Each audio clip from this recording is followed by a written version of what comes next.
नमस्कार मंडळी. मी ऋषी आणि मी त्याच उत्तम नगर परिसरात राहतो, ज्या परिसरामधली ती 6 मुले होती ज्यांची थार गाडी ही तामिनी घाटात कोसळली आणि ते मृत्युमुखी पावले. आणि त्यामध्ये जो मालक होता साहिल विशाल गोटे, ज्याला आम्ही बाबू म्हणायचो, तो आमचा चांगलाच मित्र होता. आणि जो प्रथम होता त्याला आम्ही डोसा म्हणायचो. ते आमचे चांगलेच मित्र होते. आणि त्या मुलांनी स्वतःच्या कष्टावर ती गाडी घेतली होती. कोणाकडनं पैसे घेऊन वगैरे काहीच गाडी घेतलेली नव्हती. आणि त्यांनी स्वतःचा फ्लॅटही घेतला होता. तेही बरोबर आहे.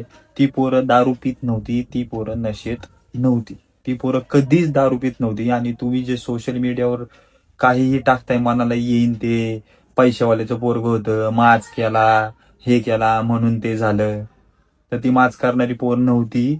आणि तुम्ही एखाद्याच्या चेहऱ्यावरनं त्यांचा अंदाज लावू शकत नाही.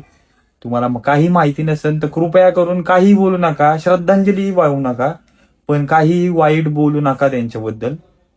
कठीण काळ आहे सगळ्यांसाठीच, आमच्या मित्रांसाठी सगळ्यांसाठीच. पण तुम्ही असं काहीही बोलू नका त्यांच्याबद्दल.